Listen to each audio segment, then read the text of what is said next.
Setelah diselamatkan, kita tidak seharusnya berbuat dosa lagi. Setelah menyembuhkan seorang yang sakit selama 38 tahun, Tuhan bertemu dengan orang itu di bait Allah dan berkata, "Engkau telah sembuh, jangan berbuat dosa lagi, supaya padamu jangan terjadi yang lebih buruk." Begitu juga saat Tuhan mengampuni seorang wanita yang kedapatan berbuat zina. Saat itu Tuhan berkata, "Jangan berbuat dosa lagi mulai dari sekarang." Setelah diselamatkan, Tuhan menuntut kita untuk tidak berbuat dosa lagi. Sebagai orang yang diselamatkan, kita tentu tidak boleh terus-menerus berbuat dosa. Apakah mungkin bagi orang Kristen untuk tidak berbuat dosa? Jawabannya adalah iya. Adalah mungkin bagi orang Kristen untuk tidak berbuat dosa, karena kita memiliki hayat Tuhan di dalam kita. Hayat ini tidak berdosa. Hayat di dalam kita membuat kita sangat sensitif terhadap dosa. Bila kita berjalan menurut hayat ini, kita tidak akan berbuat dosa. Namun adalah mungkin bagi orang Kristen untuk berbuat dosa. Bila kita tidak berjalan menurut roh dan hidup di dalam hayat, kita bisa berbuat dosa kapan saja. Surat 1 Yohanes pasal 2 ayat 1 menuliskan, "Anak-anakku, hal-hal ini kutuliskan kepadamu, supaya kamu jangan berbuat dosa. Namun jika seorang berbuat dosa, kita mempunyai seorang pengantara pada Bapa, yaitu Yesus Kristus, yang adil." Adalah mungkin bagi orang Kristen untuk dikuasai dosa. Surat 1 Yohanes pasal 1 ayat 8 menuliskan, "Jika kita berkata bahwa kita tidak berdosa, maka kita menipu diri kita sendiri, dan kebenaran tidak ada di dalam kita." Oleh karena itu, pengalaman kita menunjukkan bahwa adalah mungkin bagi orang Kristen untuk jatuh ke dalam dosa secara tidak sengaja. Akankah orang yang diselamatkan yang jatuh ke dalam dosa masih binasa? Tidak. Tuhan berkata, "Aku memberikan hidup yang kekal kepada mereka, dan mereka pasti tidak akan binasa sampai selama-lamanya, dan seorang pun tidak akan merebut mereka dari tanganku." Dengan kata lain, sekali seseorang diselamatkan, dia diselamatkan untuk selamanya. Apakah hal ini berarti bahwa setelah seseorang diselamatkan, tidak masalah bila dia berbuat dosa? Tidak. Bila seseorang berbuat dosa setelah diselamatkan, ada dua konsekuensi yang mengerikan. Pertama, bila kita berbuat dosa setelah diselamatkan, kita akan menderita akibat dari dosa. Beberapa dosa memiliki konsekuensi lebih lanjut yang harus dihadapi.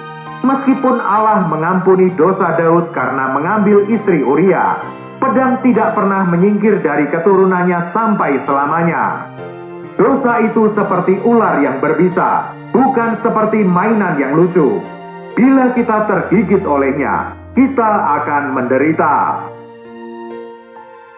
Kedua, bila seorang Kristen berbuat dosa dan tidak menanggulanginya dengan benar di zaman ini, dia harus menghadapinya di zaman yang akan datang. Ketika Tuhan kembali, Ia akan membalas setiap orang menurut perbuatannya. Selain itu, masih ada akibat lain dari dosa, yaitu terputusnya persekutuan dengan Tuhan. Bagi seorang Kristen, persekutuan dengan Tuhan adalah hak yang istimewa. Namun bila dia berbuat dosa, dia akan segera kehilangan persekutuan itu. Roh Kudus di dalam dirinya akan berduka, dan hayat di dalam dirinya akan merasa tidak nyaman dengan dosanya. Dia akan kehilangan sukacita dan persekutuannya dengan Tuhan. Dulunya doa dan pembacaan Alkitab itu manis, tetapi sekarang mereka telah kehilangan kemanisan itu. Dia tidak dapat lagi menyentuh Tuhan.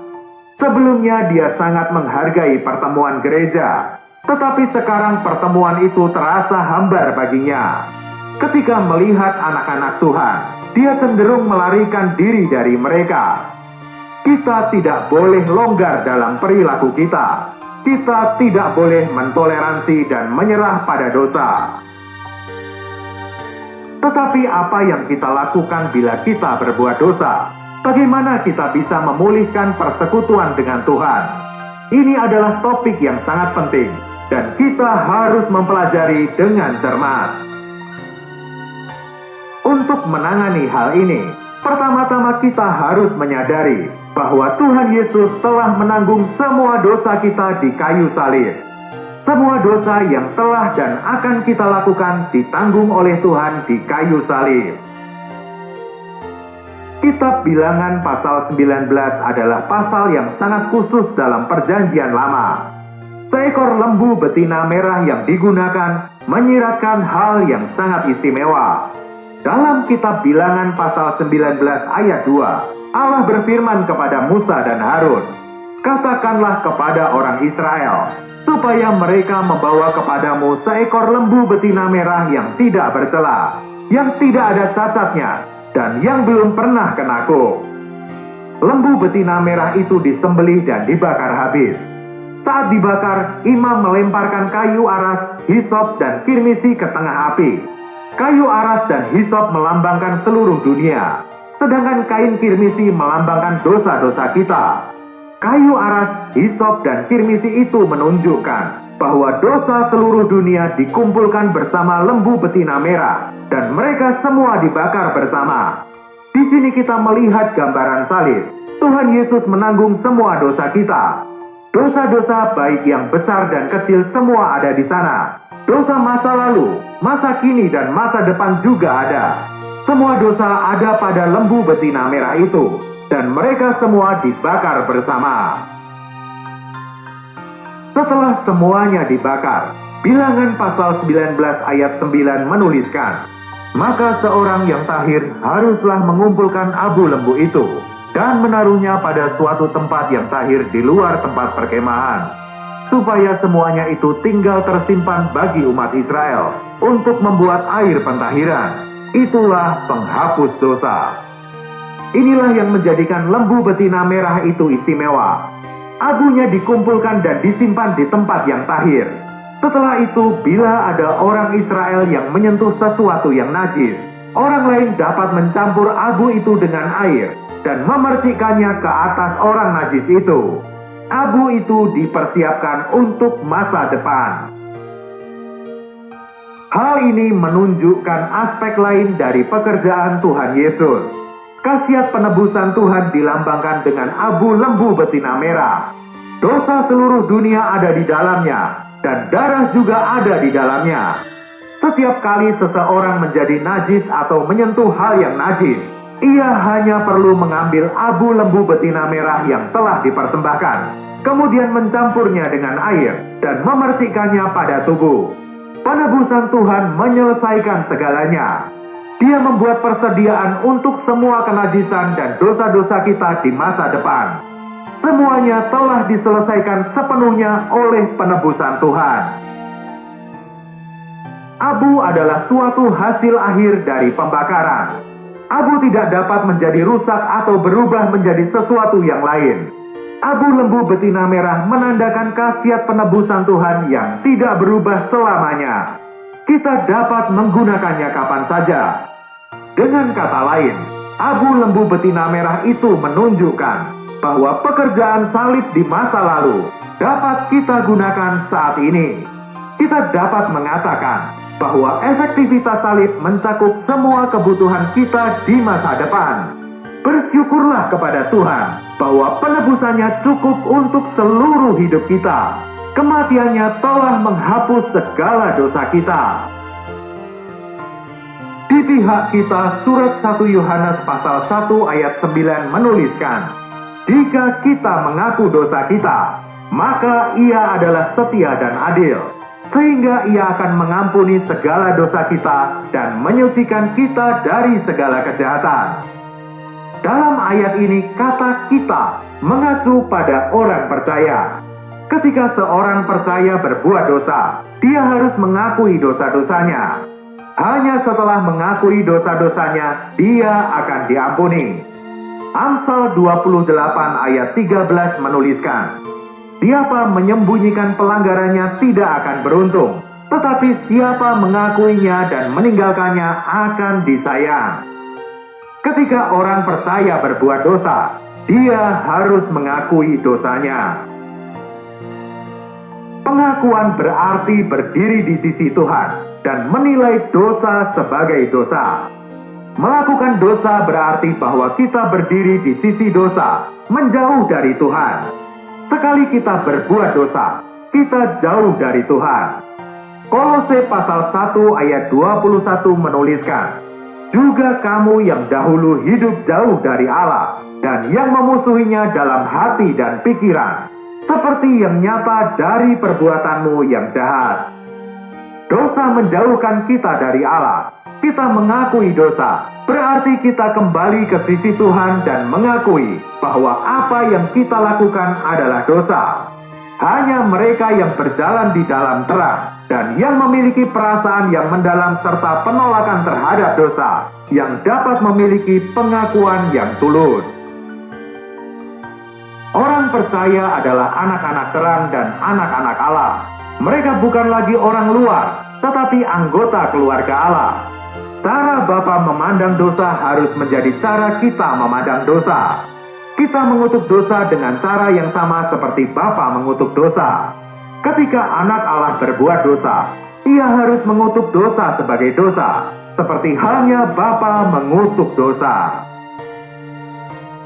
Allah itu setia. Hal ini berarti bahwa Dia harus menghormati dan memenuhi firman serta janjinya. Allah itu juga benar. Berarti Dia harus puas dengan karya penebusan putranya di kayu salib. Dan Dia harus mengakui hal itu. Berdasarkan janjinya dan penebusannya, Dia harus mengampuni kita. Dia setia dan adil. Dia harus mengampuni dosa-dosa kita dan menyucikan kita dari segala kejahatan. Segala dosa dan segala kejahatan telah diampuni dan disucikan sepenuhnya. Ketika Tuhan berkata segala berarti segala, kita seharusnya tidak boleh mengubahnya. Ketika Tuhan mengatakan segala dosa, hal itu bukan hanya setiap dosa yang kita lakukan sebelum kita percaya, atau dosa-dosa di masa lalu. 1 Yohanes pasal 2 ayat 1 menuliskan, "Anak-anakku, hal-hal ini kutuliskan kepadamu, supaya kamu jangan berbuat dosa." Yohanes menulis hal-hal ini kepada kita, agar kita tidak berbuat dosa. Ini menunjukkan kepada kita bahwa Tuhan telah mengampuni banyak dosa kita, dan sebagai hasilnya kita tidak berbuat dosa. Ketika kita tahu bahwa kita telah diampuni, kita bukan menjadi bebas untuk berbuat dosa. Sebaliknya, kita tidak akan berbuat dosa. Setelah itu Yohanes melanjutkan, "Namun jika seorang berbuat dosa, kita mempunyai seorang pengantara pada Bapa, yaitu Yesus Kristus yang adil." Kata Bapa menunjukkan bahwa ini adalah urusan keluarga, sehingga hal ini adalah sesuatu yang terjadi setelah kita diselamatkan. Sekarang kita memiliki pengantara pada Bapa, yaitu Yesus Kristus yang adil, dan Ia adalah pendamaian untuk segala dosa kita. Tuhan Yesus telah menjadi pengantara kita pada Bapa. Kata-kata ini dituliskan untuk orang-orang Kristen. Pendamaian yang dibicarakan di sini adalah realitas dari lembu betina merah dalam kitab Bilangan. Tidak perlu ada salib yang baru. Kita hanya memerlukan sekali pekerjaan salib dan itu sudah cukup. Bila kita berbuat dosa dengan tidak sengaja, kita tidak boleh berkecil hati karena dosa kita. Kita pun tidak perlu berkubang di dalamnya. Ketika kita berbuat dosa, hal pertama yang perlu dilakukan adalah mengaku dosa kepada Tuhan. Tuhan berkata bahwa itu adalah dosa, dan kita pun harus mengakuinya sebagai dosa. Ketika kita memohon Tuhan untuk mengampuni dosa kita, Dia akan mengampuni dosa kita, dan persekutuan kita dengannya segera dipulihkan. Kita harus menangani dosa dengan segera. Jangan pernah menundanya. Pengakuan kita adalah penilaian kita terhadap diri kita sendiri. Bila kita mengakui dosa-dosa kita, Allah adalah setia dan adil untuk mengampuni dosa-dosa kita dan menyucikan kita dari segala kejahatan. Ketika seorang anak Tuhan tidak mengakui dosanya, ia kehilangan persekutuan dengan Tuhan. Ada kebocoran di hati nuraninya, dan dia tidak akan bisa berdiri di hadapan Tuhan. Dia mungkin masih memiliki sedikit persekutuan dengan Tuhan, tetapi persekutuan itu tidak akan menyenangkan. Ketika seorang anak yang melakukan kesalahan pulang ke rumah, dia akan merasa ada sesuatu yang tidak benar karena ayahnya tidak berbicara dengannya. Dia tidak bisa memiliki hubungan yang manis dengan ayahnya. Dia tahu bahwa ada penghalang antara dia dengan ayahnya. Ini adalah rasa sakit yang diakibatkan oleh hilangnya persekutuan. Hanya ada satu cara untuk pemulihan, yaitu datang pada Tuhan dan mengakui dosa-dosa kita. Kita harus percaya bahwa Tuhan Yesus Kristus telah menjadi pengantara kita dan telah menanggung dosa-dosa kita. Kita harus mengakui kegagalan dan kekurangan kita di hadapan Tuhan dengan rendah hati. Kita harus memandang pada Tuhan agar kita tidak lagi sombong atau lengah saat melanjutkan perjalanan. Kita harus memohon belas kasihan dan kekuatan pada Tuhan untuk melangkah selangkah demi selangkah. Begitu kita melakukan seperti ini, kita akan segera memulihkan persekutuan dengan Tuhan, dan sukacita serta damai sejahtera yang hilang akan kembali. Kiranya Tuhan mengasihani, menjaga, memelihara, dan menuntun kita di dalam persekutuan yang tidak terputus dengan dirinya. Tuhan memberkati.